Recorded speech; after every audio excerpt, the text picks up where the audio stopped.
This mighty machine sparked a revolution in our use of media. It's a Sony Betamax video cassette recorder from 1979. This monster weighs about 36 pounds. The engineer in me finds it fascinating. There's nothing digital. It's a truly analog machine. All moving pieces and parts.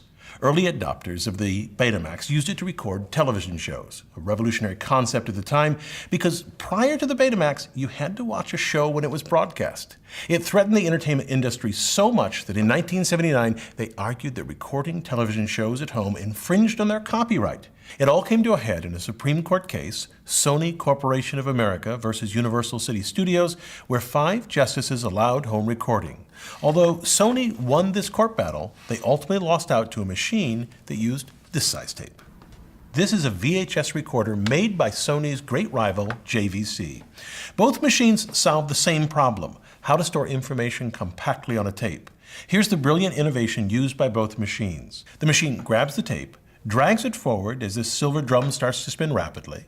The drum has 2 electromagnets called heads arranged on opposite sides of the drum that read the magnetic information on the tape. That rotating head allowed for a compact recorder. In many previous recorders, the magnetic heads didn't move, only the tape. Because there was a limit to how fast the tape could move, it took a lot of tape, about a 7-inch reel, to record an hour, which meant that a movie would need 2 7-inch reels inside a cassette. So the rotating heads dramatically reduced the amount of tape needed, reducing the size to where it could be easily held in a cassette. So if the machines are so similar, why did Betamax lose to JVC?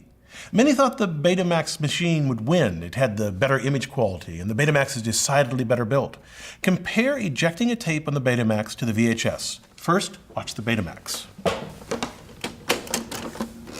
Note how smooth it is, and then watch the VHS.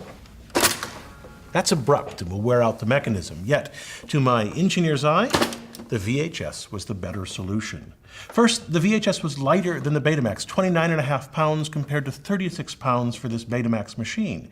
That's a huge difference for a mass-manufactured object. It impacts everything from material costs to assembly time to shipping costs. So, at the low end of the market, the VHS machines were cheaper than Sony's Betamax. Second, the earliest Betamax tapes played for only 1 hour, VHS played for 2 hours, enough time for a movie. The ultimate killer, though, was the rental market. Well, Betamax focused its ads and energies on time shifting. Their ads featured headlines like "Watch Whatever, Whenever." Well, JVC, the maker of the VHS system, created relationships with the nascent video rental industry.